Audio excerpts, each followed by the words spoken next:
Starting live stream. Preparing, setting up your meeting.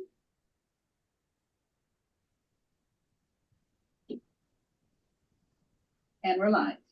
All right, we are live. Good afternoon, everyone. Welcome to the meeting of the Environment Subcommittee. Today is Wednesday, March 12th, the third day in a row we've had a subcommittee meeting, and since we don't want to break the streak tomorrow, just a reminder, we'll be having a meeting sometime in the afternoon, stay tuned. So our order for this afternoon is, first bill we're going to take up is House Bill 1296. Then we'll resume discussion of the bottle bill, House Bill 232. Then we'll go to House Bill 1124 and round things out with House Bill 1367. So with that, Kristen, could you bring up House Bill 1296 with proposed amendments?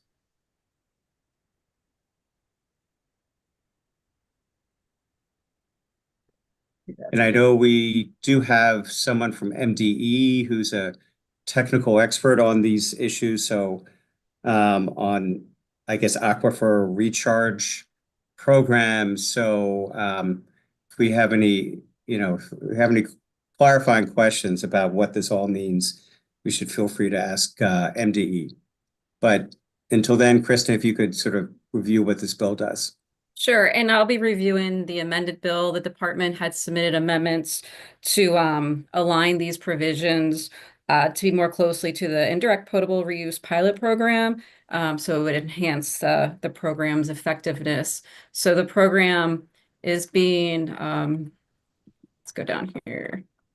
So they've added some relevant definitions to the bill, and the program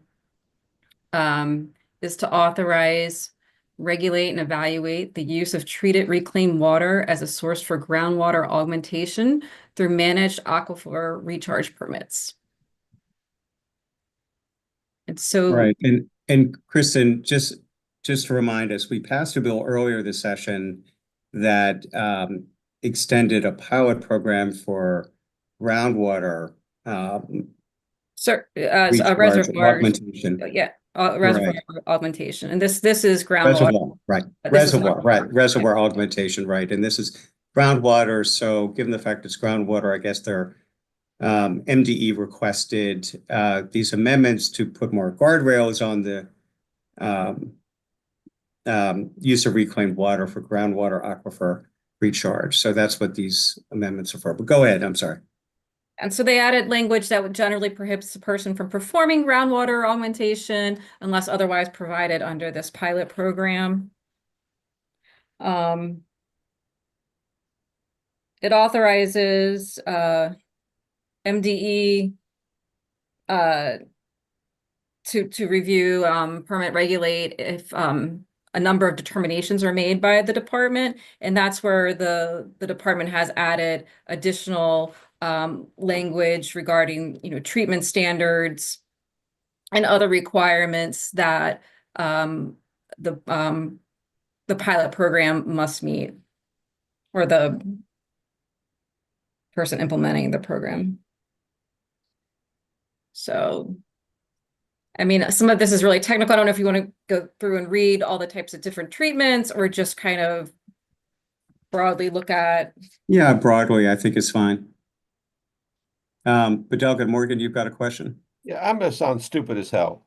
So we're basically saying we're going to take reclaimed water and stick it back into the aquifer for reuse. After it goes through these types of treatments, but yes. It's using it to recharge the groundwater aquifer. So we're going on the example that the aquifers are drying up, and the goal here would be to reclaim certain types of water, cleanse it, and then stick it back into the aquifer. I think that's a good summary of it. Under a pilot program. Right. And Anne Arundel County is particularly interested in applying for the pilot. Okay, I'll wait. I'll come back later. Thank you. Okay. Delegate Foley.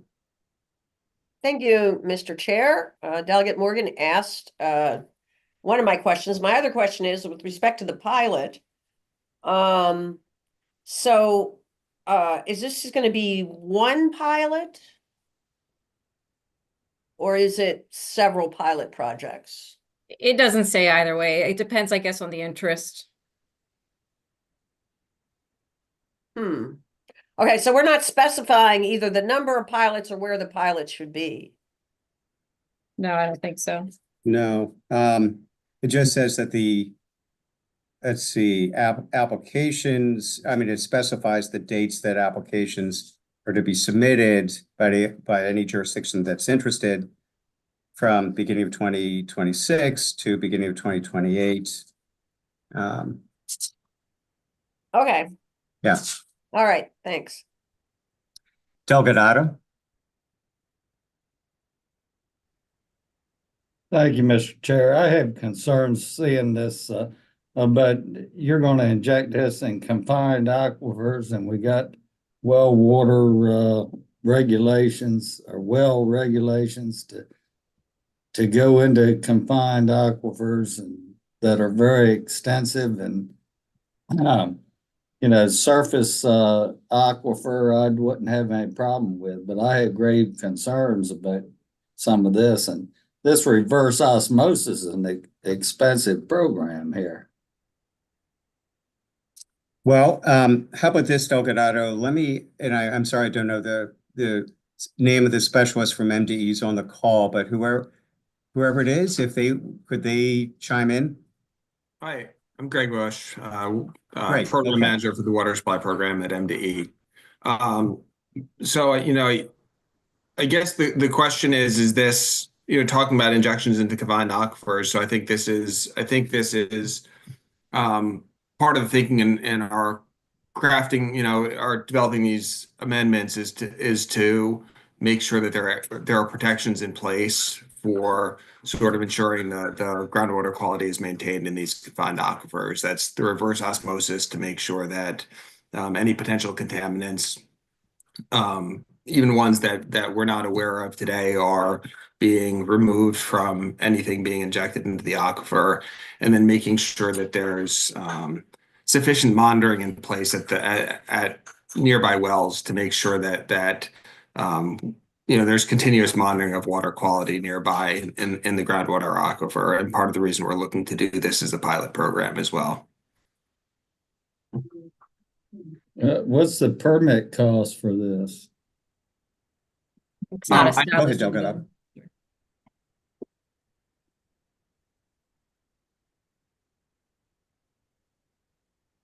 Okay, Delegate Otto, any other questions for? What's the permit cost for this? It Oh, sorry, requires a permit. I thought someone answered that. There's no fee associated with his permit At this time. this but- time. But what's the cost of that reverse osmosis? So that would be on the part of the applicant to figure that out. I don't have exact costs for reverse osmosis, but as a technology for treating water, it's more expensive than other technologies, but I don't know what the exact cost is. Well, I got a $6 million project there in Princess Anne that can't be used because it require reverse osmosis because it doesn't meet a secondary standard for fluoride. And it's got to go through reverse osmosis. It's been sitting there for 10 years. And we're doing it at ECI, so it's not a cheap program.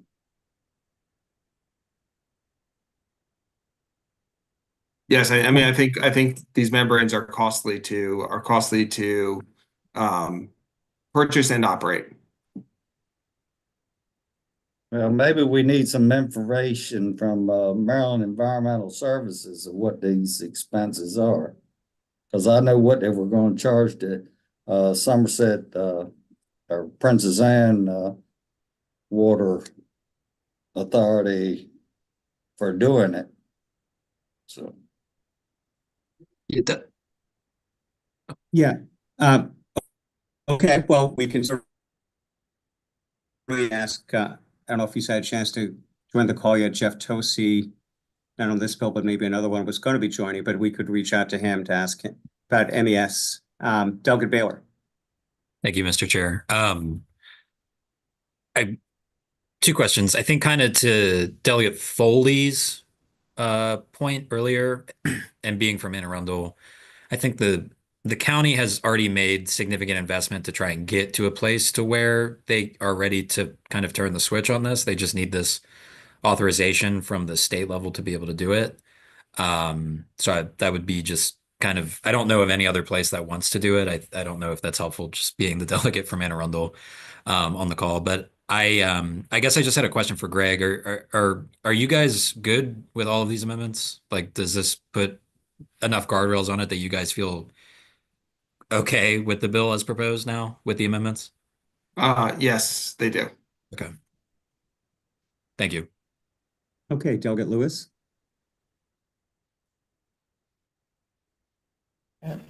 Thank you, Mr. Chair. Thank you, everyone, for the presentation questions. This bill proposes a pilot, correct? Is there a fiscal note on this bill? There's not, there wasn't one that was able to, you know, since there's no like requirement to, initially there was no requirement to review, these applications or issue permits. The fiscal note doesn't, really just illustrates maybe what the cost could be, but does not indicate. My point is, this is not a program that the department is proposing to implement. This is a pilot where it's inviting applicants to test ways to recharge our aquifers, correct? Or not? Have I misunderstood this? No, I think that's correct. I mean, Greg, this is is a that the way you would Yeah. characterize it? Yes. So this is not a cost to the department. This is not a cost to the jurisdiction. This is a pilot inviting applicants, water technology entities to test refilling aquifers. My last question is, if we don't find ways to recharge our aquifers, what happens? What could potentially happen? What is the risk of not figuring out how to do this? Greg? So one of the amendments we put into this, we asked for in this legislation was to demonstrate a need and purpose for the specific pilot project, with the understanding that a pilot project would be, if successful, would be used in the future to move on to a larger full scale project. And so we had talked about potential needs as being things like to prevent land subsidence and aquifer salinization. We don't see a lot of land subsidence in Maryland, and there's no dramatic no places, of dramatic land subsidence like are seen in other places. There are places where the saltwater intrusion exists. I don't see any of these issues as being imminent problems, but I do see these things as being areas where, looking forward to the future and wanting to plan decades in advance, having these technologies available to us and having a permitting program to authorize these sorts of projects could be very useful, just in terms of resiliency planning. Great. So this is basically a resiliency planning initiative in which applicants will pay what the costs of testing and cleaning the water, injecting the water, and the department will learn from it, and we'll be better off as a state because we'll have more information for planning resilience. Does that sound about right? I think that sounds reasonable. Thank you very much. Thank you, Mr. Chair. Okay, thank you. Delegate Morgan.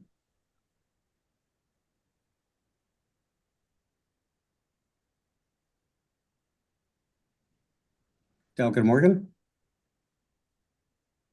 Okay, I got my button back. Thank you. I'm okay, sorry. good. So Dylan, I'm glad you're on the phone too. So we have a series of aquifers in Maryland.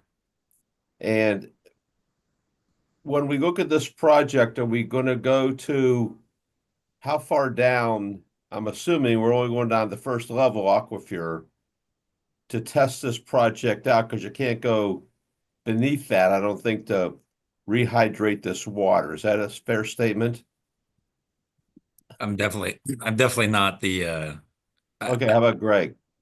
So I think this bill doesn't speak to which aquifers used. So in a lot of places, and if you think of places in the coastal plain, that's the areas east of I-95 typically, we have sort of a superficial aquifer, that contains water-bearing geology. And then underneath that, we have a layer of clay that holds that water in, sort of. And then below that, we can have another water-bearing layer, another layer of clay, and another water-bearing layer. We're very fortunate in that part of the state to have a lot of well-protected aquifers. So it can be several, at several different depths. So regardless of one of the, because I'm familiar with Piney Point and Patuxent and Mannequin down where I live, and you got to, you want to go deeper always when you dig your new well, only because you're afraid the upper one's going to dry out sooner or later. Who else in the nation is doing these types of projects? So a lot of the amendments that we were advocating here were ones that kind of mirrored what's being done in California. So I think California has a lot of projects where there are injections into a superficial aquifer, and then there is the injection there kind of serves this dual role of as a reservoir for their water supply, but also serving as a means for pushing back saltwater intrusion. Okay, then my next question becomes, there's two ways to get water. Last time I checked, you have a well from your house or you go through a public utility system. When you're looking at this, how does the public know that you're going to get the opportunity to get recharged water, either through the public utility system, or B, you turn the tap on one day and you got recharged water coming up? So I think that's part of the amendments that we had asked for was making sure that there's an adequate notification process. And so this is something that would have to be done. We see this being done for all of the residents within, the vicinity of the aquifer occurring. And then we would see testing being done in those nearby wells, just to ensure that as this project is going on, that if there are any wells close to the aquifer with the potential to be impacted by this project, that there would be regular water quality testing done there to ensure that there are no dramatic changes in their water. I'll go back to Dolado's question. Who's paying for this since there's not a fiscal note?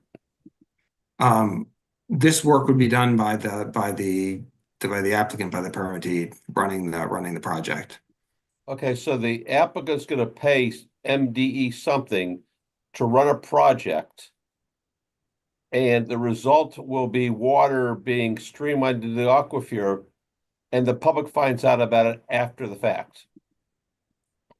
So the applicant would be paying the capital costs of installing the project, and then the ongoing costs of operating the project, and the notifications would occur prior to the project occurring and during the project as well.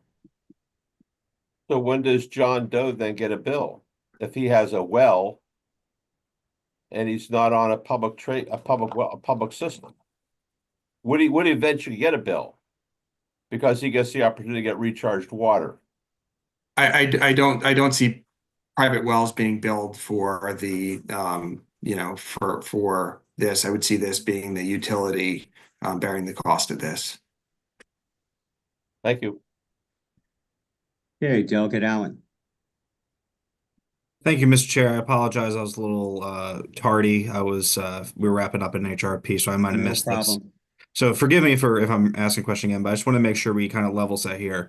Like we said before, this is a pilot program, and if I remember correctly, like even though it's not technically an Anne Arundel County delegation bill, this is essentially for Anne Arundel County. They're the ones that are ready to flip the switch and turn this on. They're the ones that want this.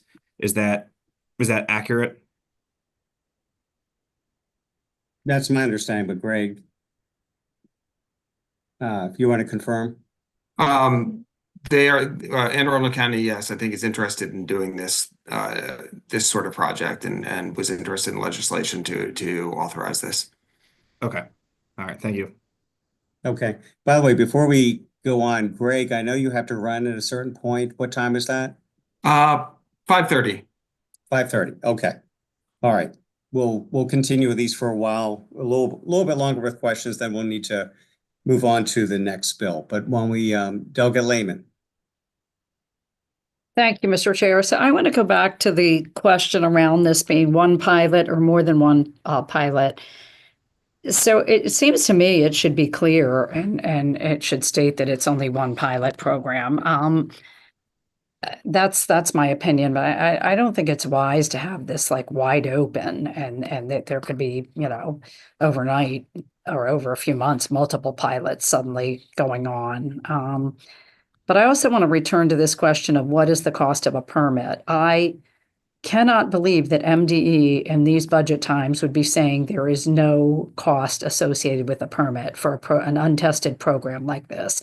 I just looked up MDE's the range on the table of MDE permits, and they range from, $125 to thousands of dollars for their permits. So how they could say a permit would cost nothing when there's got to be some level of staff review and approval, and then periodic, checks on what's going on. I just don't see how there's no fee associated with this. I don't think that's appropriate. And then I wonder what will MDE say if next year another county wants to do this? That's a concern to me. On where we're looking right now, where it says under G, the department shall accept applications for managed aquifer recharge permits for basically 2 years.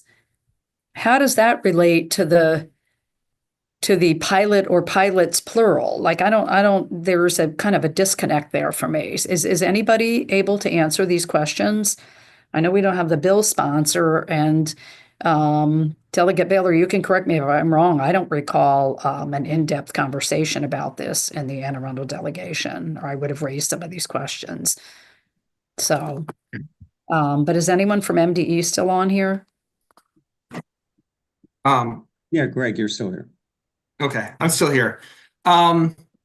So on the first question, I think part of the work we did, and I look back to the previous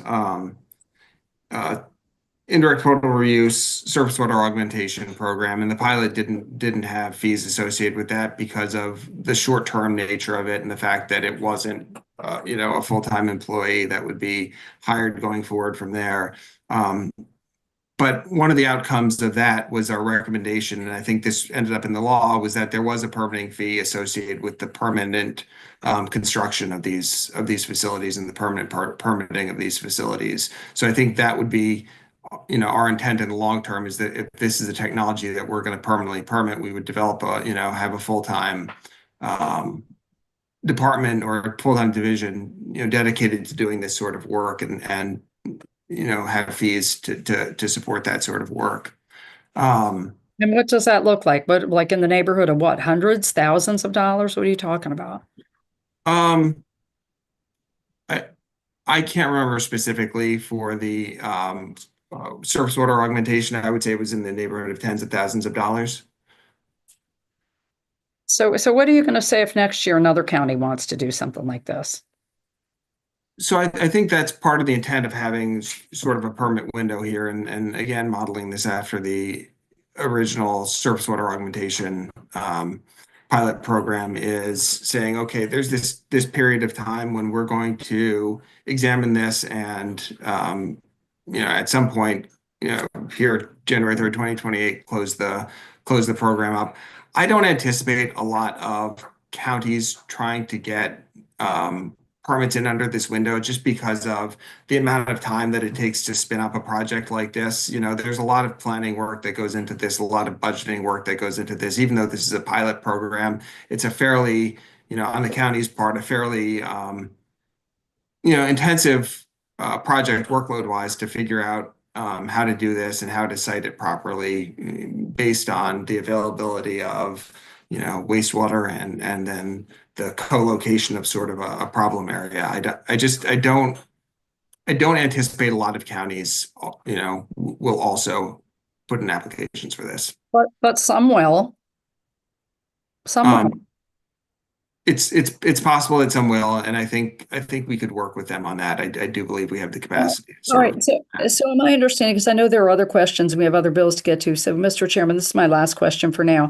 Am I understanding paragraph G right then? Before this pilot, let's assume it's one single pilot with one permit or one, thumbs up, okay, whatever you want to call it, since there's no money involved, supposedly, is underway in Anne Arundel. And then in G, you're saying you're going to accept applications for managed aquifer recharge permits for this 2-year window before this pilot has really concluded, or there's a reporting or a clear understanding of whether it worked or not. What does G mean? Am I reading that correctly? I'm sorry, I was jumping in to go back to the defined terms because I believe the permits are tied to the pilot program. And I was just, so, yeah, so where are all these permits? Who are they all going to then? If they're tied back to the pilot program, there's a 2-year period to issue them. I'm not understanding that connection. I think it's intended to limit the program's, pilot program's duration. Okay, again, I will just say this for the last time. It might be limiting its duration, but it's not limiting the number. It clearly is not. There is no mention of a cap on this at all. I find that problematic. Thank you, Mr. Chairman. Okay. All right. And we're going to take 10 more minutes for questions, then we have to move on. So the remaining folks who have your hands up, please try to be brief. Delegate Otto. Thank you, Mr. Chair. The applicants would be wastewater treatment plants, basically operators of the wastewater treatment plants. Great with I'm that. asking, so is Yeah. that the county or municipality or things? So So- yeah, it would be the owners of wastewater treatment plants. So their incentive is to do this rather than surface water discharge permits? Yes, I think, if we think in the case of the surface water augmentation permit, the idea was that the wastewater treatment plant would treat their wastewater and discharge it into a reservoir. And so it becomes sort of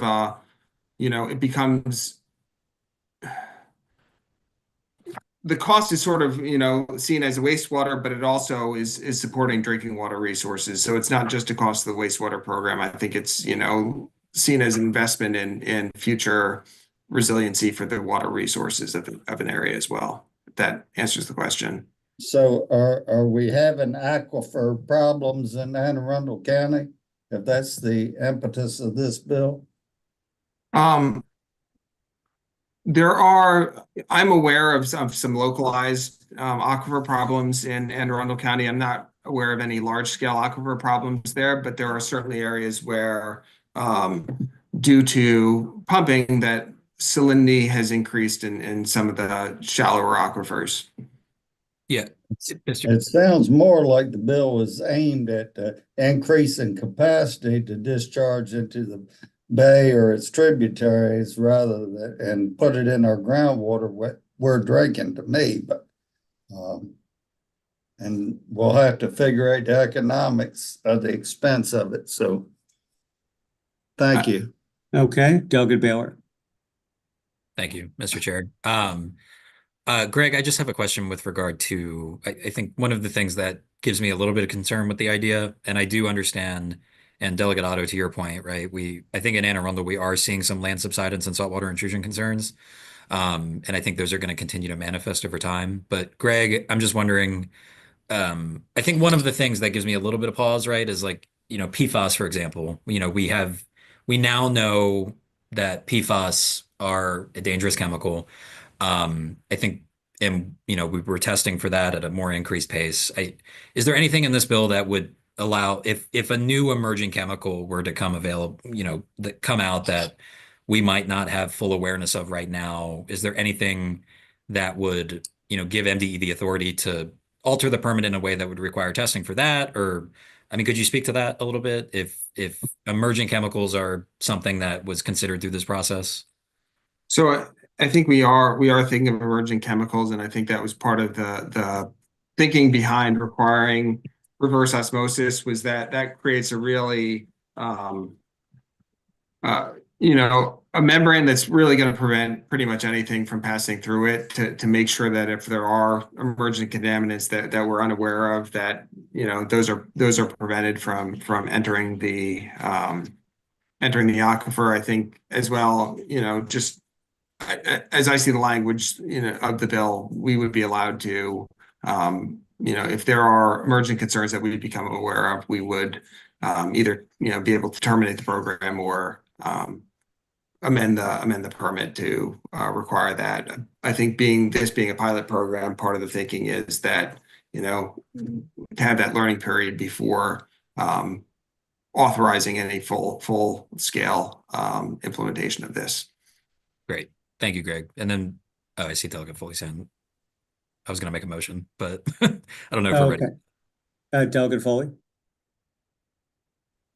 Thank you, Mr. Chair. I just wanted to confirm with Greg what Delegate Lewis said before. We kind of went sideways on this. So this is a program that is, basically looking at a new technology that it mirrors a bill we just passed for reservoir recharge, I'll call it, using the same technology. And what this does is it allows jurisdictions to apply for pilot programs to use this technology with guardrails, and MDE is going to permit them so that MDE can track what happens. Is that basically correct? Yeah, I think that's correct. Okay, thank you. So I just want to make sure we keep that in mind. There's no requirement that this be done anywhere, and we're trying to get MDE in on the ground floor, so to speak, so that MDE can follow this process. So that's all I want to say. Thank you. Okay. Well, we've got 3 minutes. So another bite of the apple, Delegate Otto. Thank you. It's a little different with that reservoir. I voted for that and we'll go along with it. But when you're pumping it into my groundwater in a confined aquifer, it may take me years before I see it, but it might be my aquifer that you're pumping it into. And I have problems with it. It's a little different deal than the reservoir. A big difference. Okay, Delegate Otto, appreciate your point. At this point, we're just going to hold the bill. We are going to meet again tomorrow. So if I would encourage anyone who has questions to follow up between now and then, and to see if there's a meeting of the minds about moving this bill as amended. Okay, so I realize several delegates have concerns. Again, encourage you to reach out to other folks who might be able to provide answers. And I guess also we will see maybe if someone from Anne Arundel County, if we have time to take up the bill tomorrow, we'll see if someone from Anne Arundel County government is able to be on the call. But at this point, let us move to the bottle bill. So we started the discussion yesterday, and I can't remember where we left off, Kristen. I think we left off where it was establishing the deposit amount. I'll bring up the bill. Okay. Um,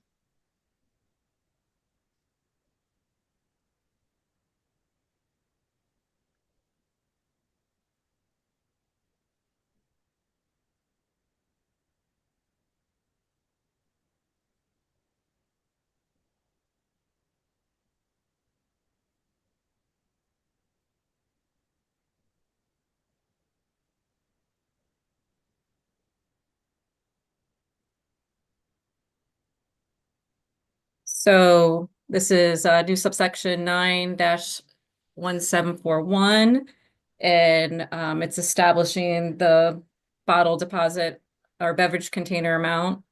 It's would be 10 cents for 24 a container that's 24 fluid ounces or less, and 15 cents for a beverage container that has a volume of more than 24 fluid ounces. And then it allows the department to adjust those values under certain circumstances. And Kristen, remind us, this is the reprint of the bill with the effective dates, the effective date of the bill moved out by 3 years. Is that right? That's correct. Okay. So otherwise, it's the bill as introduced.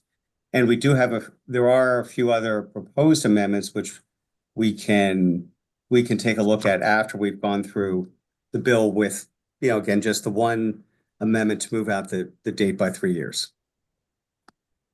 Okay.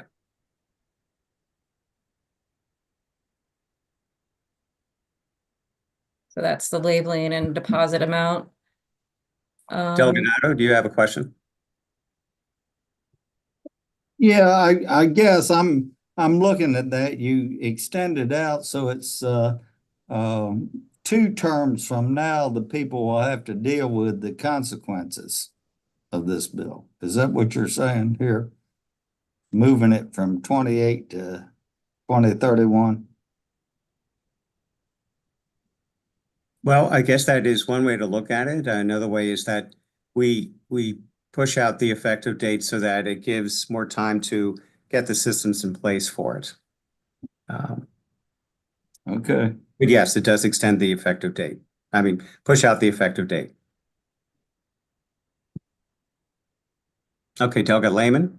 Yeah, just real quickly, can we go through some of the subsequent dates that were scrolled by really quickly to say what those are? I see dates that are further out. What are those? Thank you. Sure. I'm sorry, which dates were you talking about?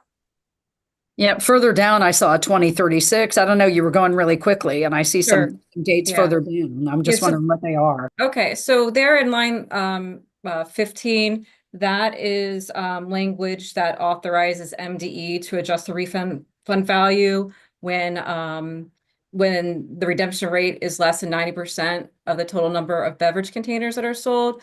And so that was that authorization is being pushed out to 2036. And this one is a little bit different. This the bill date was 2032, but I believe the sponsor meant for this provision to take effect in 2033. So that's why it was delayed out to 2036. The authorization of when, if Maryland's not meeting that target of 90% redemption, then the department is authorized to increase the refund value of the deposit. Okay, thank you. So the labeling requirement takes effect in January 1st, 2031. And then so similarly, in subsection B, beverage containers, so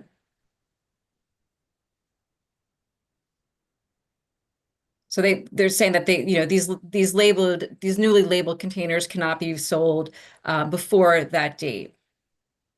So they're aligning the labeling date and when those cans or bottles and can be sold.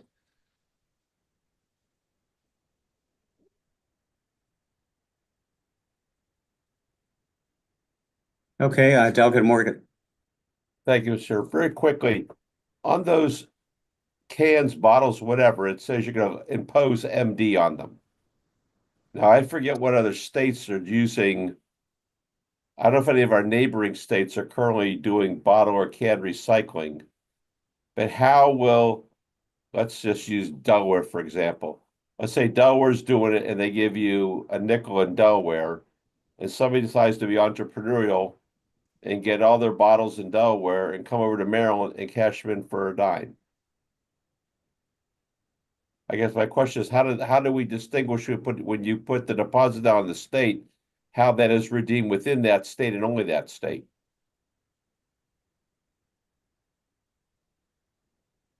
Is there someone on the call can help with that question? I can help, Mr. Chair. Okay, Delegate Allen. Delegate Morgan, no, none of our neighboring states have those refunds. The closest one, I believe, is New York. And I think the spirit of these bills, having lived in New York and Michigan myself, the spirit of these bills is we don't really care where the bottles originate from, just as long as they're recycled here. Thank you. Okay, thank you, Delegate Allen. Did you have, okay, Delegate Foley. Yeah, I don't want to get into an argument with Delegate Allen, but I'm not sure that's correct. I just had a conversation with Delegate Terraza, the sponsor of the bill, about this and asked that very question. And she said that the answer is the only containers that are eligible for the refund are containers that have the MD on them that were bought here in Maryland. You can't use, and New Jersey has recycling. That may be the closest one, New York, New Jersey. You can't get a New Jersey container and recycle it in Maryland. You can only turn in for the deposit bottles, cans, and plastic containers that you purchased in Maryland that have the MD on them. I think those are the only ones that are, according to Delegate Terraza, those are the only ones that are available for the program. Okay, Peter, I want to call on Peter Blair. Hi, You yes, want I to can weigh in on answer. this? I can provide a little context on this. So yes, you only want the system to work with beverage containers that were sold in Maryland. The labeling requirements are going to be a big part of that. The other way that you protect against that fraud, people coming in with containers from other states, is most of the system, virtually all of the system, is going to be automated through reverse vending machines, through bag drop programs where you're scanning the barcode and they have the data whether that was sold in the state. I've lived in Maine, New York, Oregon, all of the places that have these systems. If you try to bring in an unredeemable container, the barcode bounces back, so you don't have to worry about that fraud. Okay, thank you, Peter. Delegate Otto. Well, I got the beverage here from yesterday, and it's got Maine, ME, it says 5 cents. OR, I presume, is Oregon, it says 10 cents. And CTRV, I don't know what that is. And then it says CA, which I presume is California, it says cash refund. And it's a electrolyte bottle. And I presume that's the same thing we're talking about here. So what's the deal? And this money, where is it going? Yeah, Peter, you want to help with that too? Yeah, so generally speaking, the companies label their products for all markets. So you're seeing the California, the Oregon, the New York, all of the labeling on it because initially they have no control over where that beverage is going to go. They're hedging their bets. If you went to Texas, you would still see those labels. The barcode is really how you protect the system. Anecdotally, I lived in Maine, my parents were in New York, both bottle bill states. I purchased beer in New York, brought it back with me to Maine. When I tried to accidentally put it through Maine's deposit system, because that beverage was not sold in Maine, it wouldn't go through the machine. So the barcodes, the system of how beverage companies track their sales is how you protect against that fraud. The labeling requirements in the bill are to make sure that people in Maryland know what the refund value is so that they're incentivized to bring it back. The question of the money, it's a refundable deposit, so consumers pay a price when they purchase the beverage containers. In Maryland, it'll be 10 to 15 cents, depending on the size of the container. You get that back when you bring them back for recycling. The rest of the money to pay to collect, manage, process, recycle the containers, that's funded by the beverage companies through annual membership fees, the companies that are selling the containers into Maryland based on their market share. Okay, Delegate Otto, you good?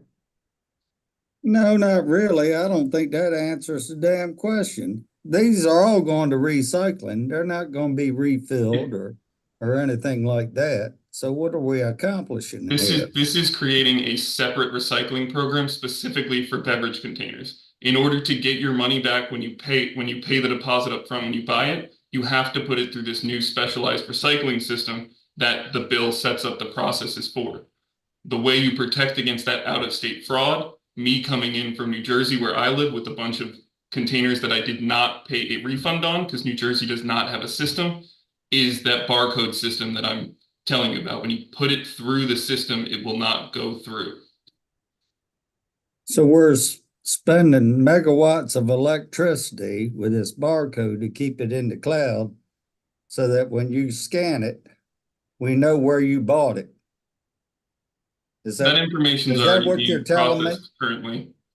Yeah, and we got a power shortage now. Thank you. I think I had to answer my. Okay, Delegate Morgan.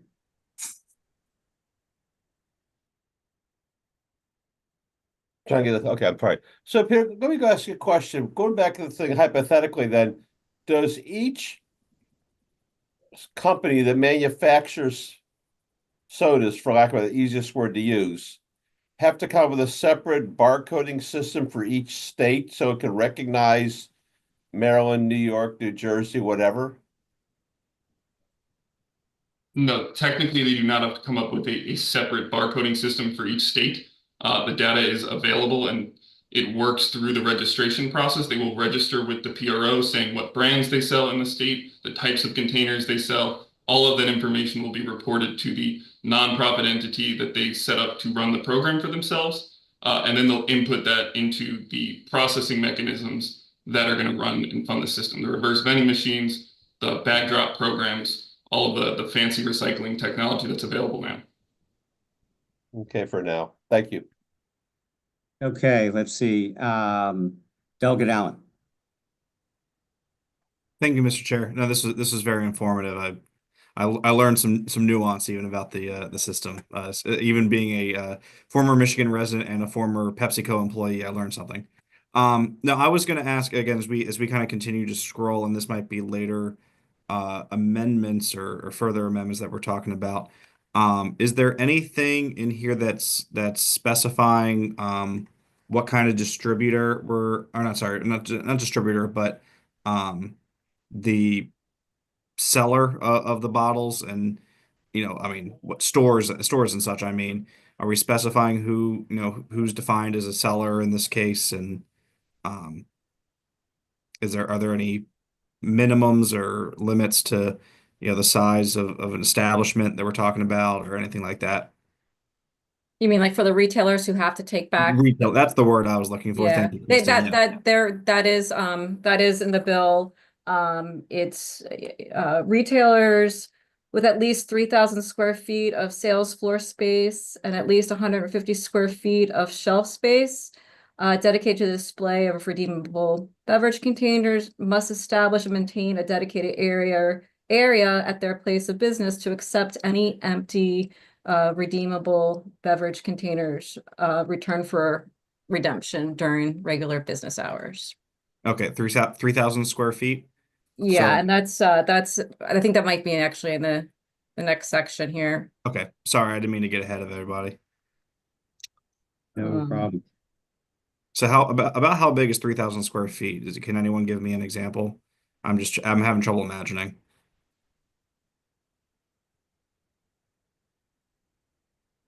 Do we have any realtors on?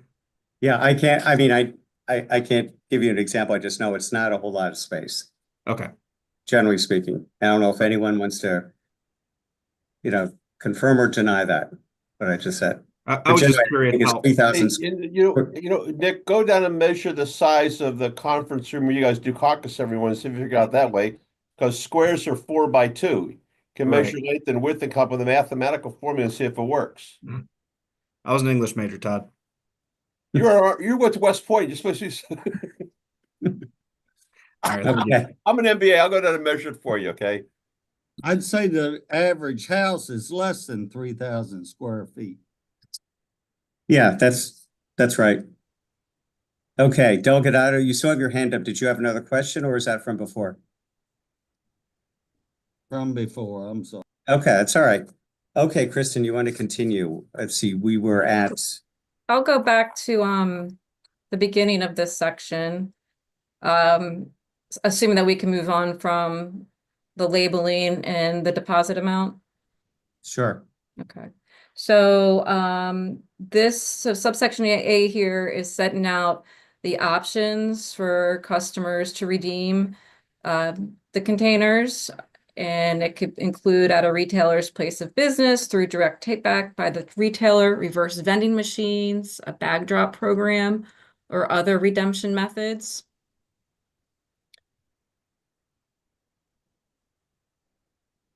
Okay, any questions about this? All right, why don't you continue, Kristen? So okay, so the two that's relating, I think, to like the on-premises sellers, which I think are like the restaurants. Right, in bars. Yeah. So redemption centers under subsection B must be licensed.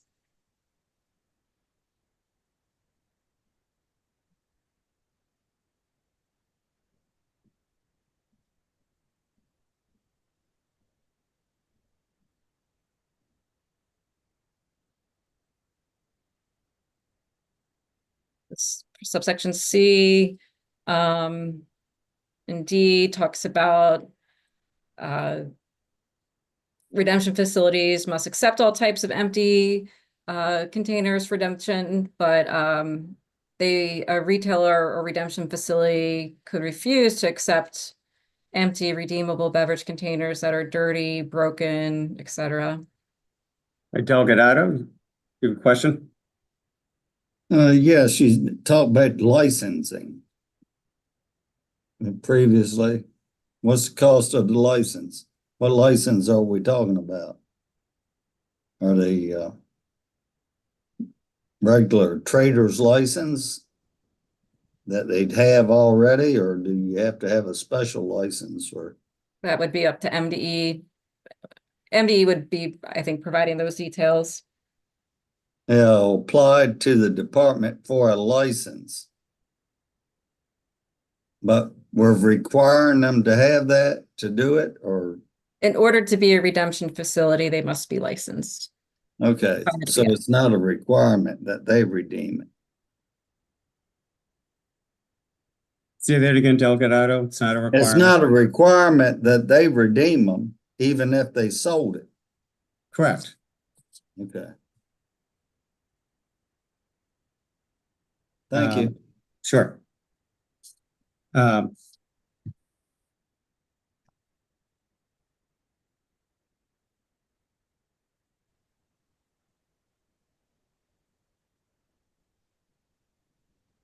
We've got to.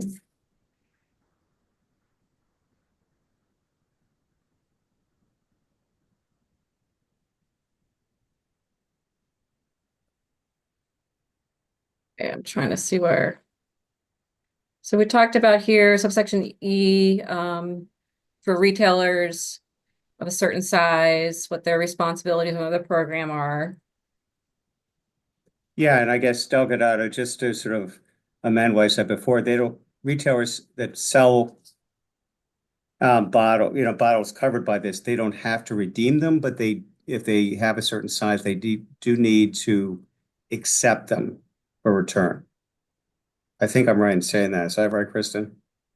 So retailers with this, that meet the, the size The threshold. size threshold, right? Yeah. So 3,000 feet? Square feet?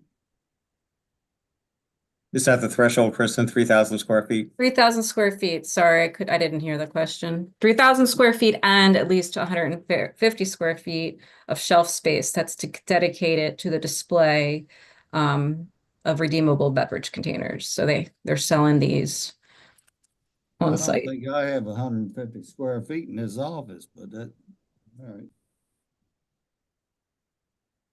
Okay, Delegate Morgan? Thank you, Chris. I don't know if we've gotten that far yet. How do you treat a vending machine? You mean as far as an option for redemption? As far as when you go to buy, Oh, if you're covered under this. well, you have to go buy, you have to go buy a can of soda somewhere, or you're gonna have to pay an extra dime to get the can out. Yeah, I vaguely remember reading something about that, but I don't know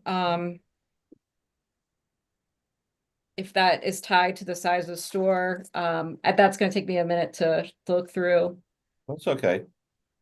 'Cause Yeah, or I'm gonna say something flippant. If we passed the sugar tax, that adds a quarter, and then we add another dime. So now you got 35 cents right into a can of soda in a machine. Just fast math. all right, let's see, Peter, I see you have your hand up. Can you help out on this? Yes. So I believe that if you sell through vending machines, it would be covered, but it's only stores that have a significant amount of vending machines. So one vending machine in a high school is not going to put you under the retail requirements. Yes, beverages sold through the vending machine will have to have a deposit. All beverages sold in the state will have that refundable deposit if they're in a single-use container. But the way they define retailer, having that at least 150 square feet of shelf space dedicated to the sale of beverage containers, my reading of that would exclude, Home Depot, Lowe's that have a couple vending machines at the front of their stores from being legally viewed as a retailer. Okay. All right, thank you. All right, Kristen, you want to continue?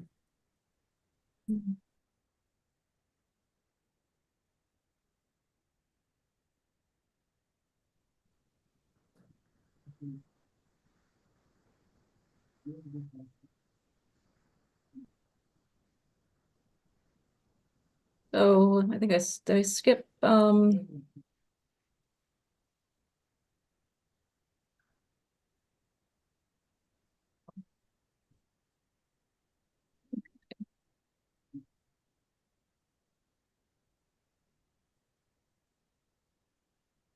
Subsection F relates to those retailers with less than 3,000 square feet or less than 150 square feet of shelf space. And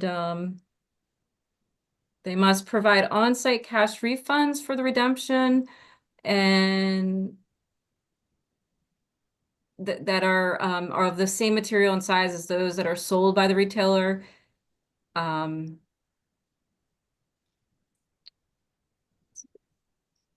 They would post at their entrance the address of the nearest reverse vending machine or other redemption method that provides an immediate cash refund for redeeming empty redeemable beverage containers. So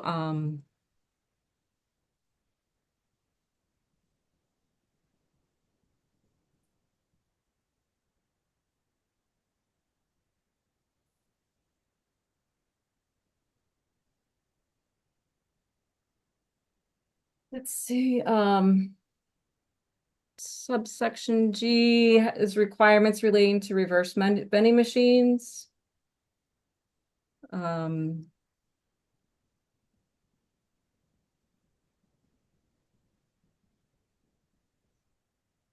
must provide an option for redeeming empty redeemable containers when the reverse vending machine is full, broken, or under repair, and provide an option for redeeming any empty redeemable containers not accepted by the reverse vending machine.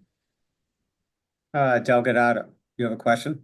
Yeah, what's a reverse vending machine? I mean, at the basic level, it'd be a machine that you put your can in, and then it tallies it, and you would then I think get a receipt on what your deposits are, so you could use that to exchange for a cash refund. Well, I'd like to see one of those machines.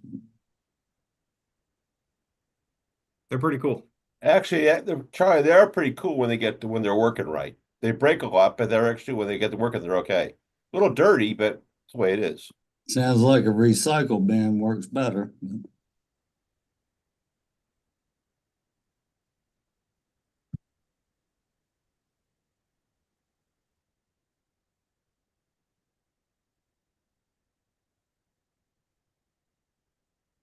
So let's see.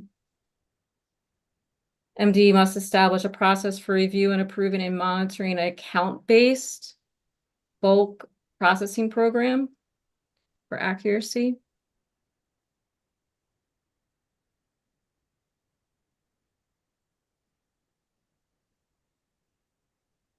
And Kristen or Peter, could you explain remind me, how is this account-based bulk processing program used? Is that where, to give an accurate, if someone's redeeming a large number of bottles, to come up with a mechanism for figuring out what's the actual number there?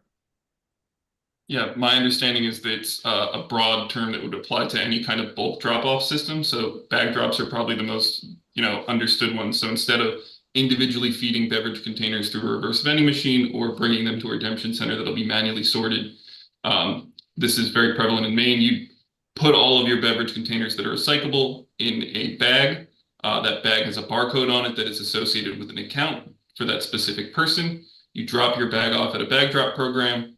Whenever the company comes and picks it up, they'll eventually sort it, and they will credit the amount of money from your refunds to your account. So it's just a delayed process of getting your money back, but it's a lot quicker and easier and more convenient for folks. Okay, thank you. Okay, subsection H sets forth the requirements for refunds. They must be provided in cash in the form of a receipt from a reverse vending machine.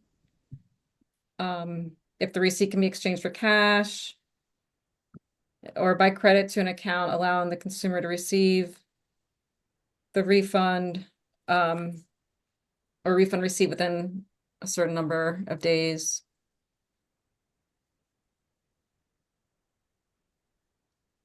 Subsection I relates to reimbursements and handling fees.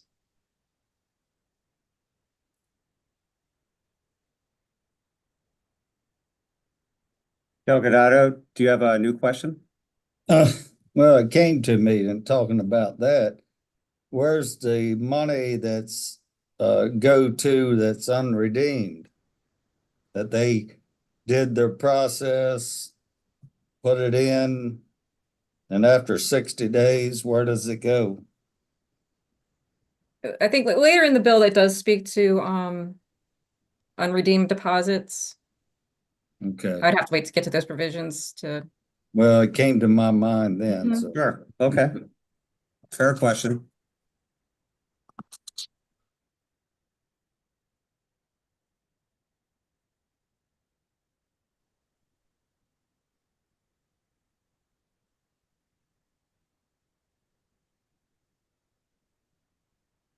So there's a handling fee involved here by the bill, right?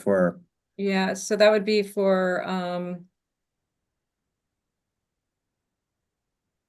so the beverage container stewardship organization must reimburse a redemption facility, retailer, or any other person that accepts redeemable beverage containers for redemption for the handling of each container redeemed. And that fee is set by the department. Okay.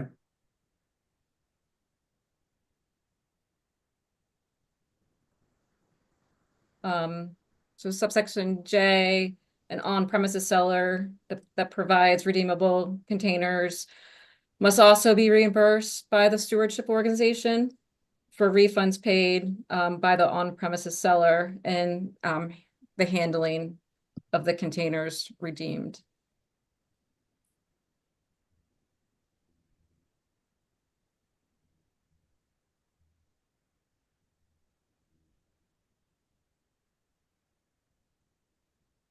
Delegate Lehman. Yeah, thank you, Mr. Chair. So that handling fee goes to every individual retailer that's participating or redemption facility. And how often do they get paid? Is it like monthly or quarterly, or how does that work? How will that work? Does anyone know? Peter or Josh, anyone who can answer that? I don't know the frequency of the payments. I think that might be set by the department through rule. But yes, the handling fee is paid to all people offering redemption services, so retailers, redemption centers, and it's paid on a per container basis. So it's paying you for the amount, time, energy that you would be processing beverage containers.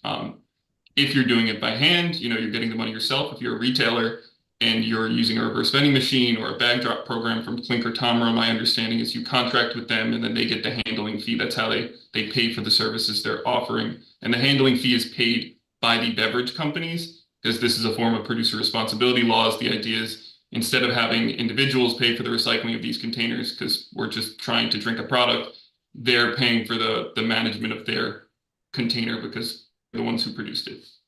Okay, thank you. Mr. Chair, if I might, one other quick question for Peter, actually, I've been wondering about. So with these reverse vending machines, and by the way, Delegate Otto, I have seen them in New York, they're all over the place in New York City, where my daughter lives. They're on the streets, like out in front of retail establishments. People come with big, containers of bottles or cans and just feed them in. And I don't know, though, I was wondering, if with those, do you necessarily get your money right back on the spot, or do you usually get a receipt that then you have to take to redeem somewhere? And if it's not in front directly, these machines, like where I see them in New York or on the street, where would you go? Or will it work the same way in Maryland? If it doesn't give you the money back directly, or does it typically give money back right on the spot to the person redeeming or putting back, depositing the cans and bottles? I believe the majority of the reverse vending machine technologies give you a receipt, not an actual money refund. I think there are some that do, but it's very uncommon. What you would do is take that receipt to a participating retailer. So generally in New York, Maine, these places where they're located in front of retail establishments, and then you go into the retailer and they give you the money. And it's more of a safety thing, so you don't have people trying to break into these and they're loaded full of cash. Yeah.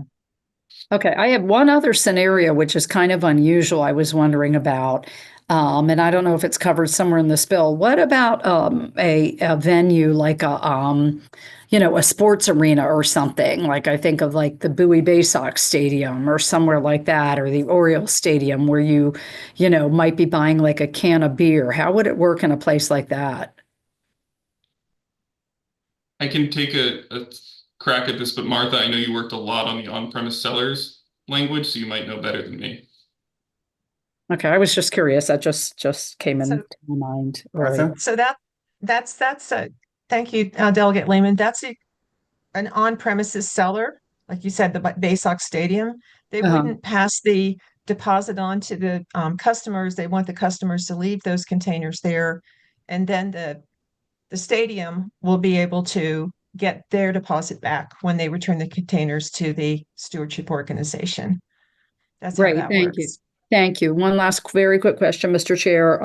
So does a retailer have, if they meet that standard of, a 3,000 square foot or larger floor space and 150 square feet of shelf space dedicated to the types of containers that can be redeemed, they cannot, is it accurate to say they cannot decline then to accept these containers back? There's no opt-out provision. They have to do this, correct? There's not an opt-out provision. They would have to do it. The exception is if there is a redemption center or other redemption facility located near them, which the convenience standards in the bill are designed to set them up so that they're available and convenient for folks across the state. they can prove that, hey, I don't need to do this at my retail establishment. There's a redemption center down the street. It'd be a little redundant for us both to be accepting containers in this small geographic area. So that's the way they could get out of it. And that incentivizes people to create redemption centers. Okay, interesting. Great. Thank you so much. That's all for me, Mr. Chair. Okay, thank you. Delegate Morgan. Thank you, Mr. Chair. Going back to Peter for a second, you talk about these recycling bags.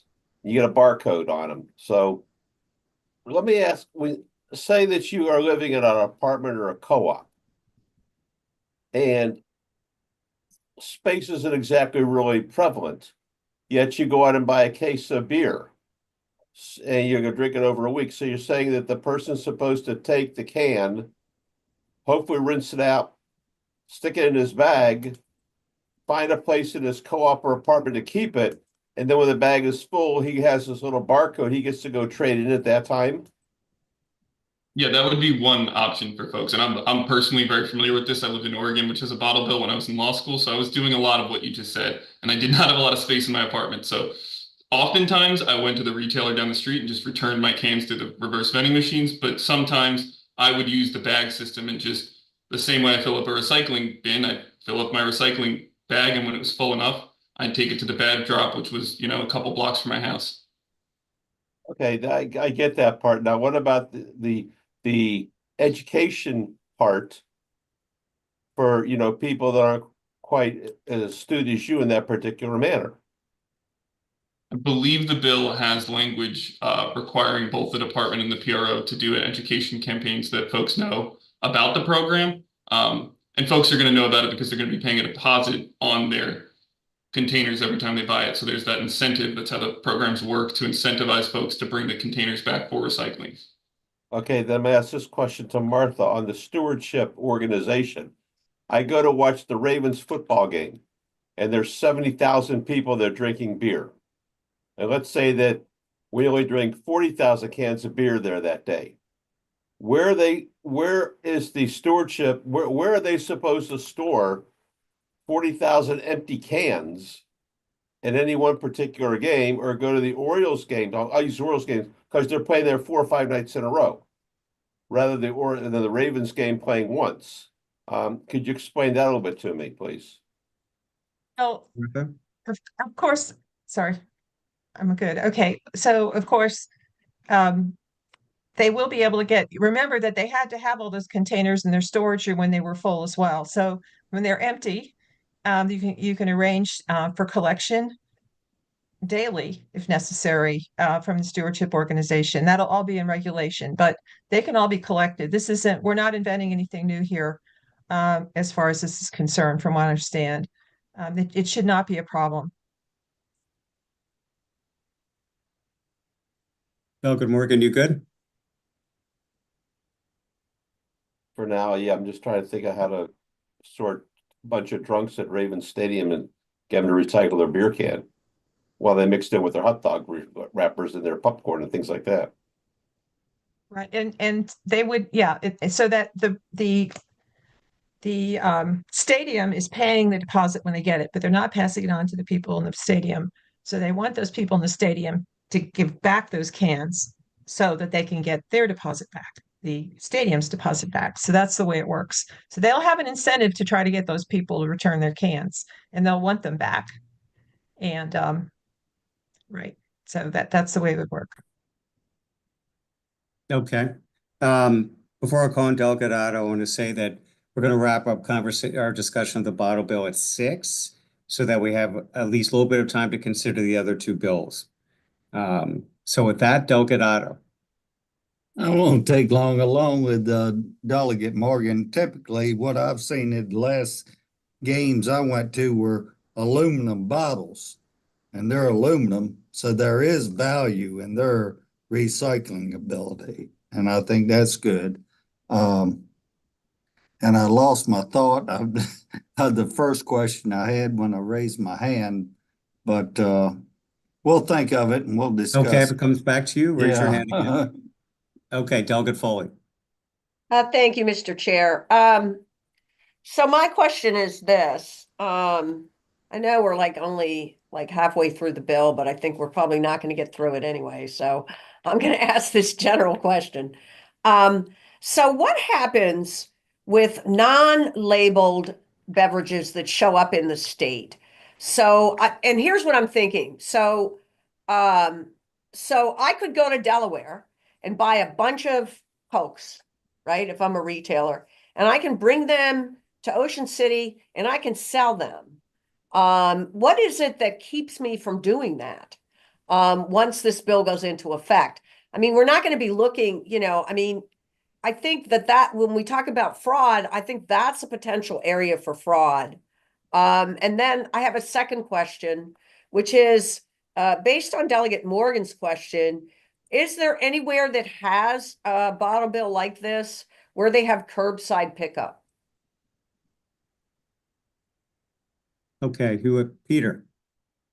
Yes, there were a couple questions in there. So first, yes, every single state with bottle bills also has curbside pickup. They have a curbside single stream or dual stream recycling system. They've created these programs because without the bottle bills, they see significant amounts of beverage container litter because there's no deposit that incentivizes people to recycle. And they have extremely, without the bottle bill, low recycling rates because the containers are mixed in with everything else and their value drops drastically. So they all do have curbside recycling. The question about fraud. Hold on, Peter. My question wasn't about curbside recycling. My question was curbside pickup of the redeemable recycling. So the bags, I put it in the bags. Is there any place that has curbside pickup for that? To my knowledge, no. Okay, thanks. Okay, my first question. Okay, so first question was about fraud. First thing I would say is fraud is not as prevalent as anyone thinks. New Hampshire is a great example of this. New Hampshire is the only state in New England that does not have a bottle bill. They are surrounded by Maine, Connecticut, Massachusetts, and Vermont. 4 opportunities to go to other states and illegally redeem containers. We haven't seen evidence that that's happening. But the designs that are trying to protect against fraud, again, there's that barcode system. The technology is going to reject things that were not sold. So that's 1. 2, this bill is unique and it does have language trying to incentivize companies to have a Maryland-specific barcode and labeling system. You can't require that legally because that is against the Interstate Commerce Clause, but the companies that adopt a Maryland-specific labeling and barcode will pay lower fees. So we're trying to address it through that way. And then finally, there is product registration. So with Coca-Cola, it's a little more complicated, but all of the brands that are sold in Maryland will have to be registered as part of the program with both the PRO and the department. So anything that is not covered in Maryland, if there's a Delaware brewery that only sells their beer in Delaware and does not have distribution rights in Maryland, anyone trying to bring that in, it's immediately going to set off a red flag. So there's layers of protection throughout the system. Yeah, but let me just, if I could, Mr. Chair, I want to push back on this a little bit because I'm not talking about beer. I mean, that's alcoholic beverages. So there are guardrails around alcoholic beverages, but even beer might not be a bad example, but let's say I buy a case of Coke, or not a case. Let's say I'm a retailer and I go and I buy my stuff in Delaware, my drinks in Delaware, and I bring them back to Maryland and I sell them because they're cheaper. They're 12 cents cheaper.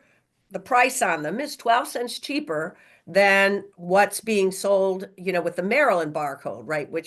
So how do we prevent that from happening? That's my question. Because I can see a black market, if you will, of contiguous states like Delaware or Virginia or Pennsylvania that don't have this, where I could, as a retailer, go get my supply there, come back, and then my neighbor is selling the Maryland labeled products that are 12 cents more.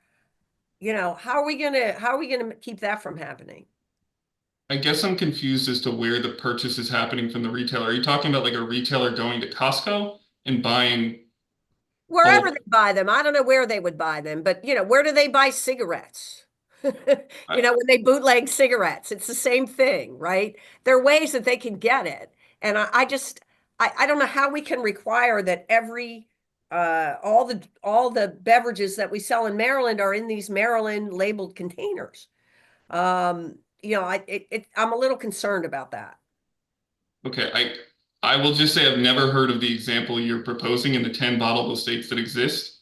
The labeling requirements will be required on every single container. That is a requirement. I've lived in bottleable states. Every single one has the OR, the CA, the label that the law requires. Okay. So I guess I don't fully understand the question. Okay. Well, never mind. I guess I don't know how else to explain it. But anyway, okay. Okay, Delgadado. Thank you, Mr. Chair. I remembered my question. These bags with these labels that we're collectively putting this in, are they single-use plastic or what are they made of? Are we recycling them?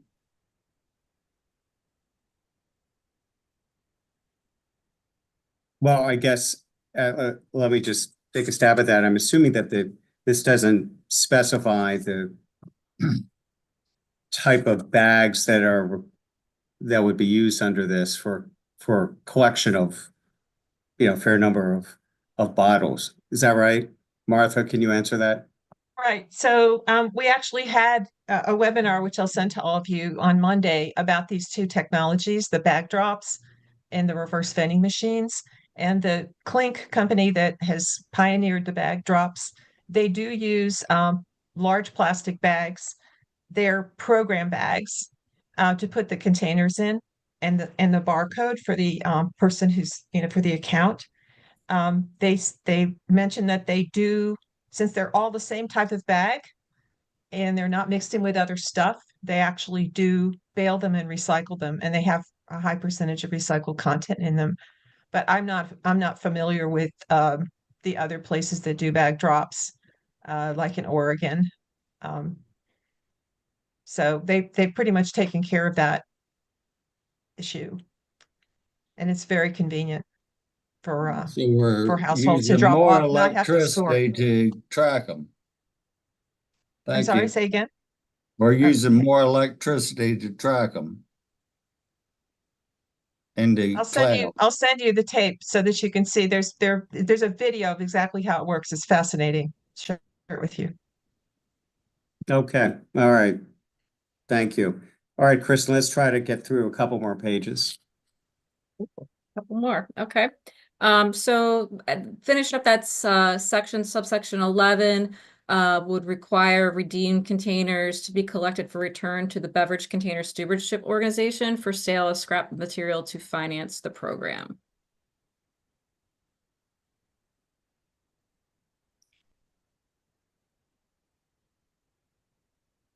So this section is relates to deposit initiator, which is the first distributor to collect a deposit on a beverage container sold in the state. And a deposit initiator must deposit any deposits collected into a deposit collection account that is maintained separately from all other revenues. The funds in the account may only be used to pay the refund value of a redeemable beverage container being redeemed, and a deposit initiator must report certain information to the stewardship organization at a frequency that would be determined by the department.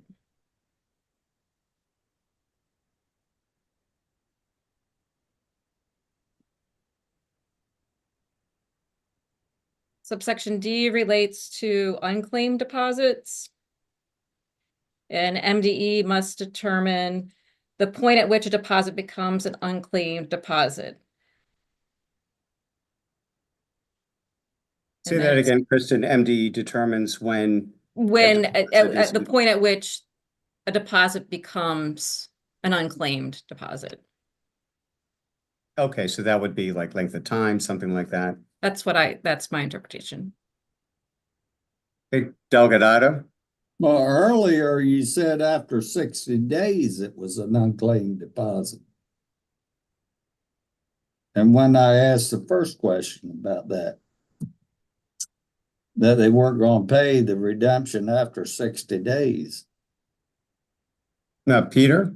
The 60 days was referring to one of the specific redemption technologies. So the reverse vending machines, when you get that script that Delegate Lehman was talking about, it's saying that those are only valid for 60 days.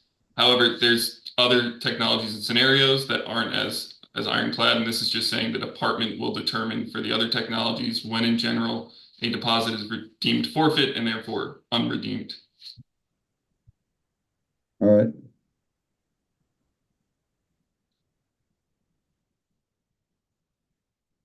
So a deposit initiator must transfer all unclaimed deposits to the Beverage Container Stewardship Organization at a frequency determined by the department. And then the stewardship organization must establish a reserve account to manage unclaimed deposits and then transfer 10% of all unclaimed deposits to MDE.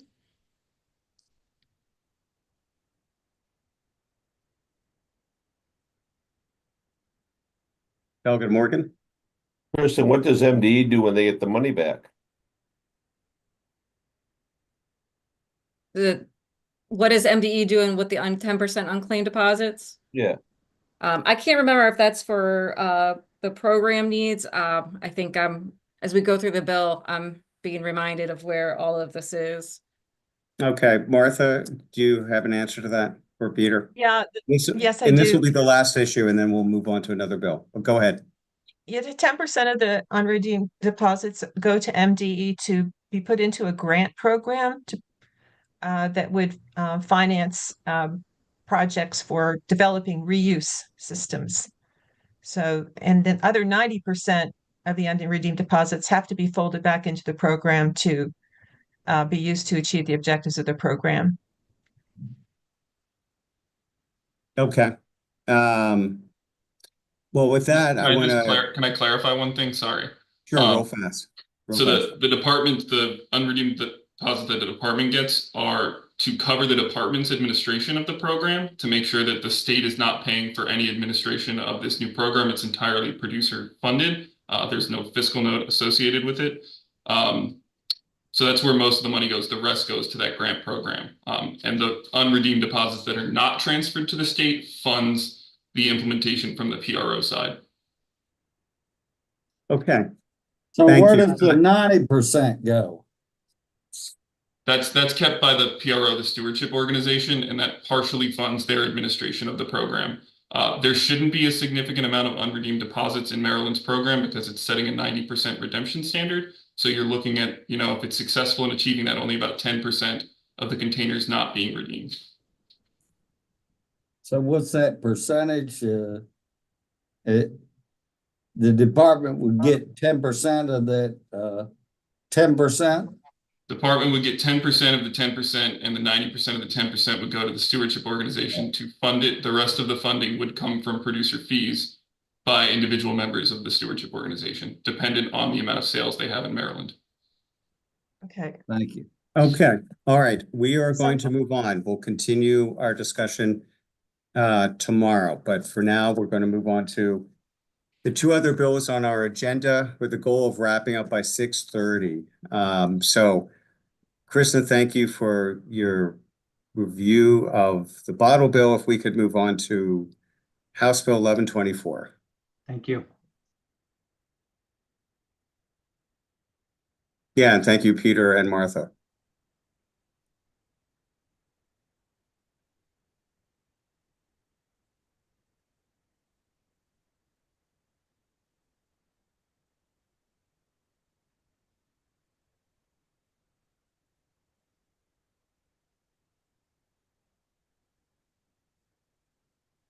Coming.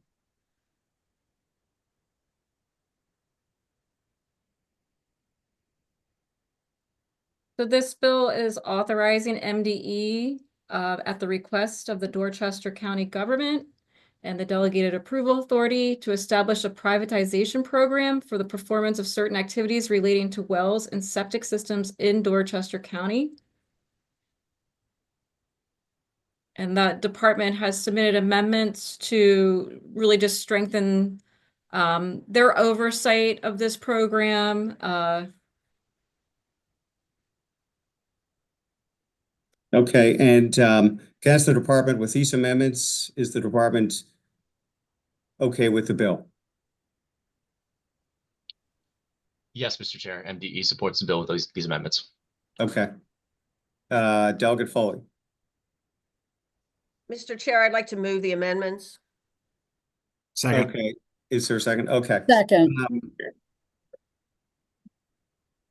All right, we haven't had a chance to go through all the amendments, so I do want to ask, does anyone have a question about the amendments from the subcommittee? I'm comfortable with them. Okay. Let's go. All right, very good. All right, all those in favor of the amendment say aye. Aye. Aye. Aye. Okay, amendments passed. Bill as amended. I move the bill as amended, Mr. Chair. Second. Second. All right, all those in favor of the bill as amended say aye. Aye. Opposed? All right, bill passes as amended. Okay, thank you. Let's go to House Bill 1367. House Bill 1367 is establishing a civil penalty of up to $50,000 for the falsification of information submitted in a verified report of the result of a lead contaminated dust testing or a visual inspection provided to MDE under the Reduction of Lead Risk in Housing Law. And then we also received an amendment from the department that I'll bring up. Oh, that's not it.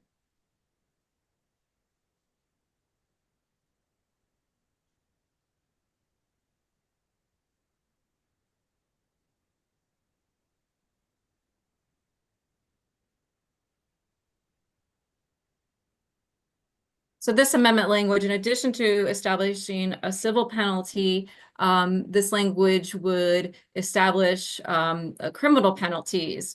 And so a person who knowingly falsifies the information is guilty of a misdemeanor and subject to imprisonment not exceeding 4 years.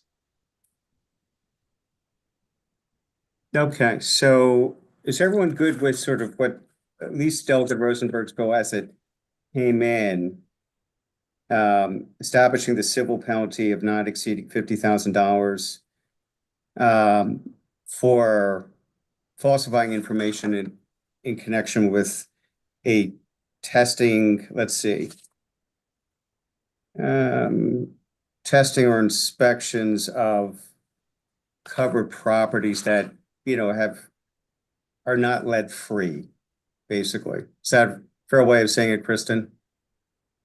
Right. So, right, that they would be submitting, or that, you know, they're in compliance, not necessarily lead free, but that, Right. yeah. Right. They've done the lead testing. It's an affected property. And so information that's been submitted. That they're in compliance with like the risk reduction standards. Right. Okay. And I see we've got a few hands up. Before I get to the questions, could you remind me, is this civil penalty something new of $50,000, or is there any existing civil penalty? I see there's something. Yeah, so it's not specified directly. It cross-references another enforcement provision in the environment article, which would be a civil penalty up to $25,000. I see. Okay. All right. So questions about this, and also, again, we do have this proposed amendment establishing a criminal penalty under the bill. So questions about either the bill as introduced and or the amendment. Delegate Otto. Thank you, Mr. Chair. You were clarified much of what my concerns are.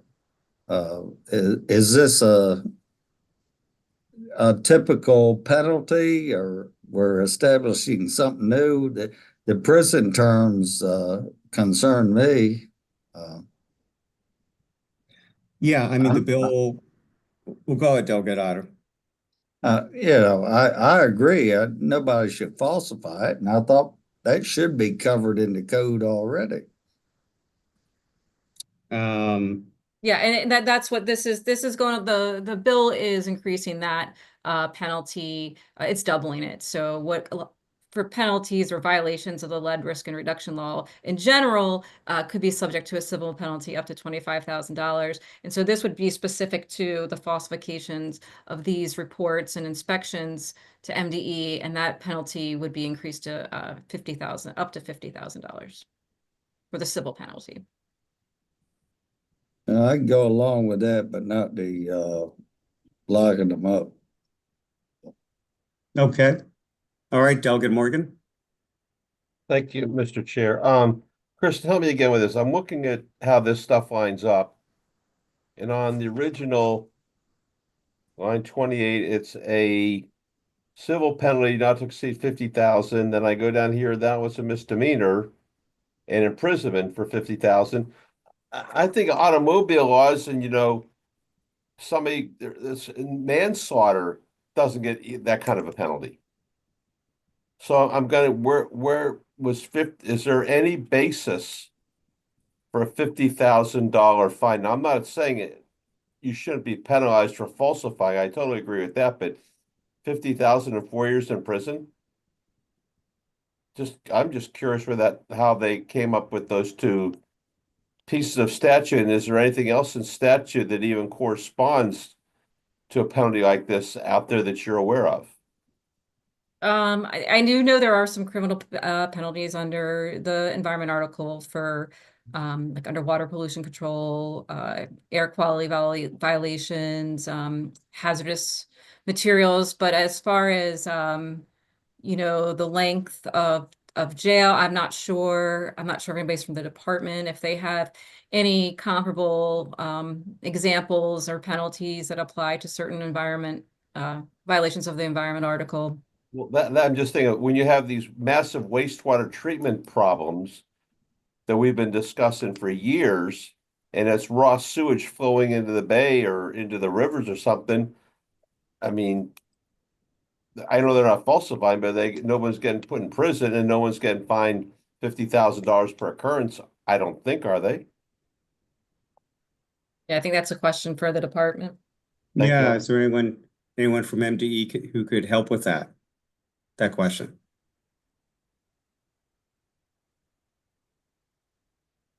So Well, go ahead, thank you Alex. very much, Yeah. Mr. Chair. I'm not sure I'm not sure exactly what our penalties look like across the board. I mean, there are a lot of different violations of which we, cite for, of course.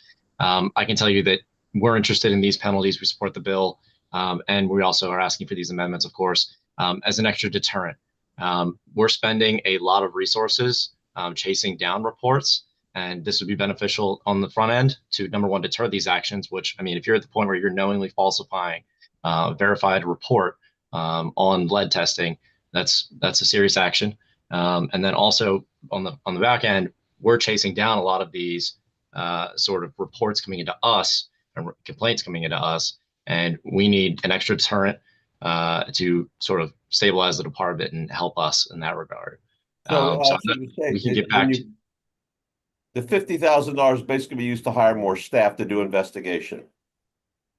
I think we would use it to hire staff necessarily right up front. I mean, we're hoping that serves on the front end as, an extra level of deterrent in addition to, the criminal penalty.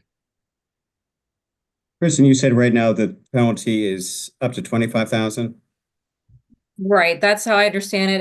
So in subsection A, that refers to civil penalties in a different title, and that was the civil penalty that I thought I saw. That was I didn't print it out, but I believe that yes, oh yes, I did. Yeah, so 7-266 does provide for civil penalties up to $25,000. Okay, Delegate Foley.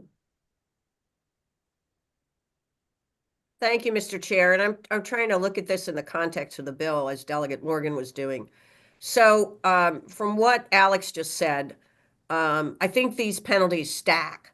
So you get a civil penalty, and you can also get a criminal penalty. That's the way I think he was characterizing it. But there is a provision in the bill just before that says that if a credited supervisor falsely verifies the work, that they get a civil penalty of $30,000. And then it says a person, this is the language they're adding, a person who falsifies information that is submitted in the report of this subtitle is liable for a civil penalty not exceeding 50,000 to be collected in a civil action, which I guess means you have to file for it. Then they're adding, and then it says each day is a separate violation. And then they're adding this amendment.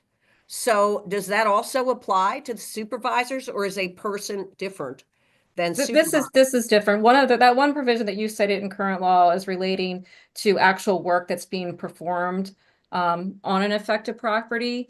The penalty provision in the bill applies specifically to the submittal of verified reports of the result of a lead contaminated dust testing or visual inspection to the department.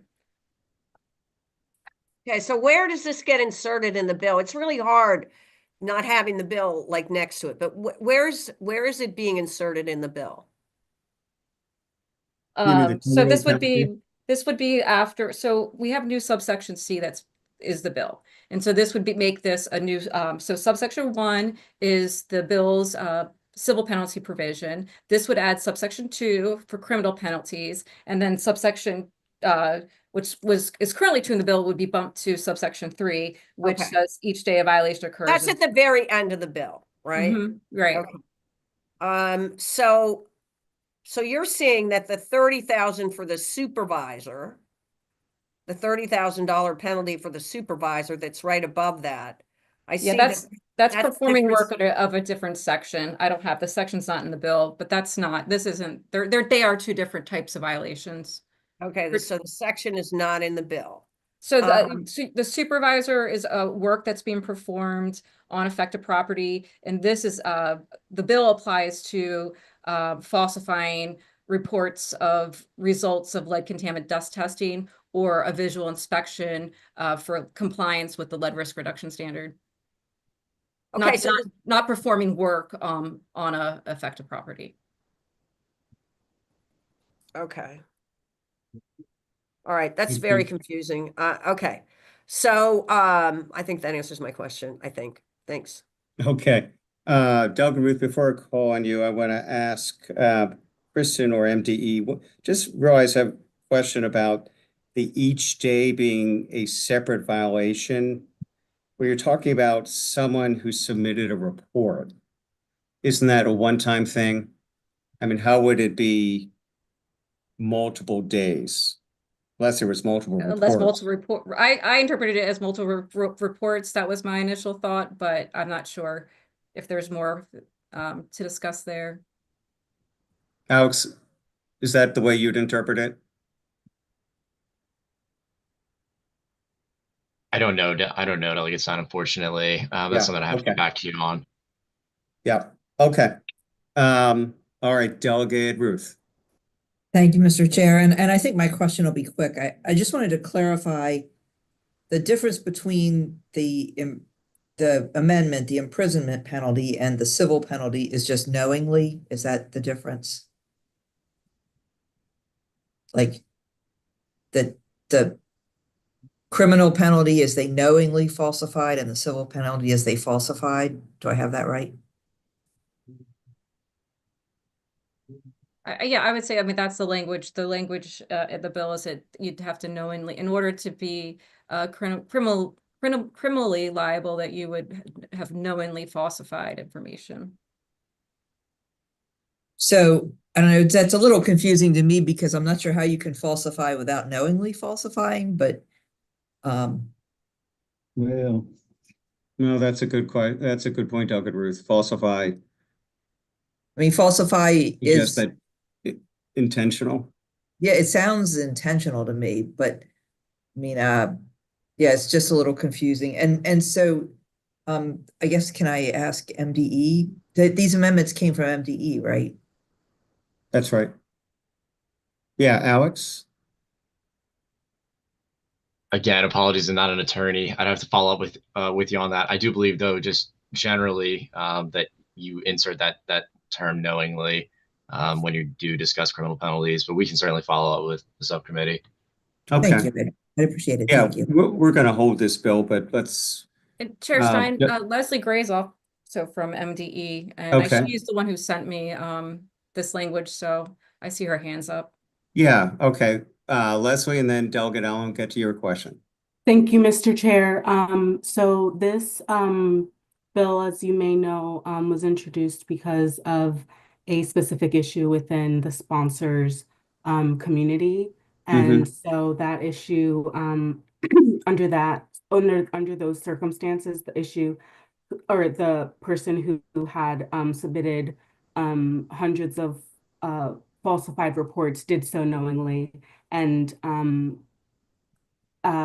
we put knowingly as well as the 4 years in there, specifically to target not that individual, but an individual who is, intentionally causing this harm. But I'm sorry if I can go back to, I believe, Delegate Morgan's question about the 4 years. That is something that the department is open to further discussing.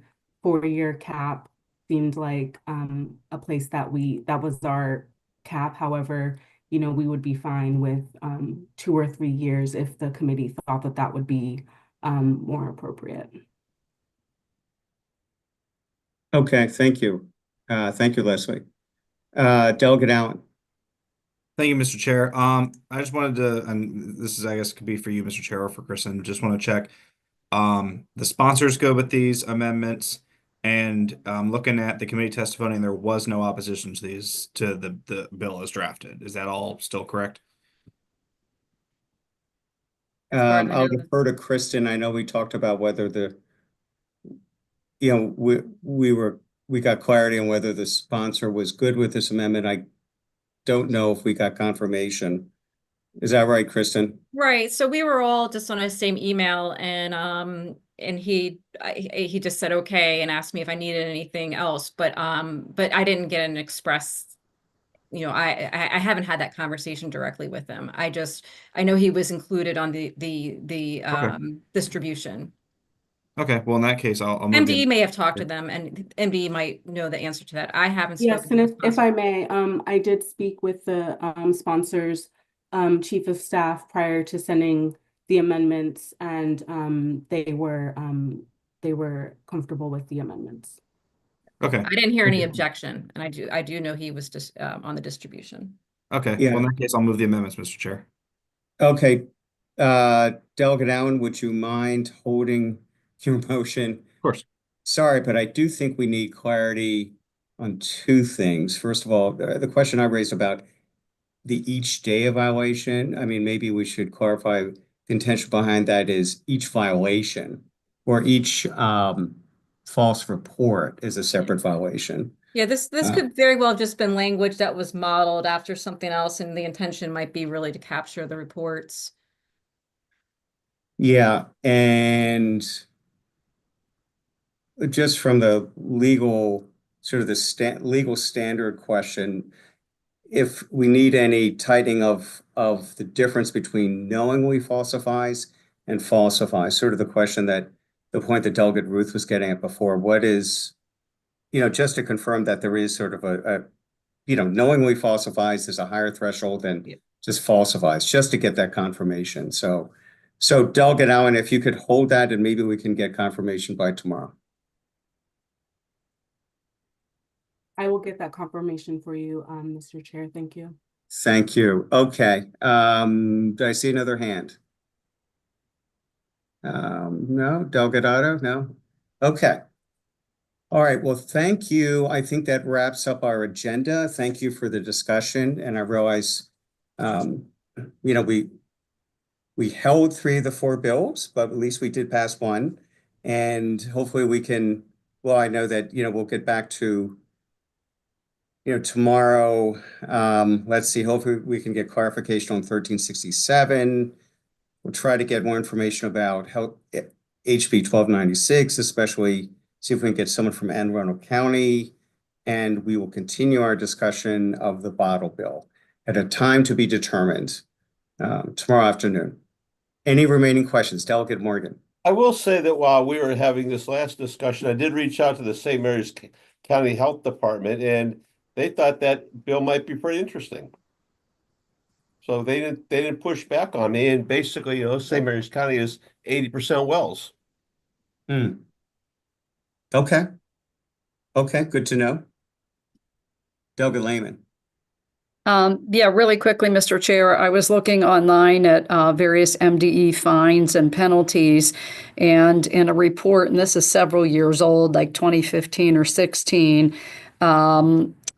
owners of rental properties or any property that has that doesn't have an up-to-date lead, certificate to prove there is no lead present or it's been abated, can be fined up to $500 a day. But there was no mention of jail time. Okay. All right. Good to know. So I would also still like to know the answer to that on that 4 years, whether that's, unusual or in line with other, similar types of violations. Right. Thank you. Okay. All right. Well, we'll resume the discussion on that bill and the other two tomorrow. So with that, is there a motion to adjourn? So move. Second All right. Have a good evening, everyone. Thank you very much. discussion. Thank you.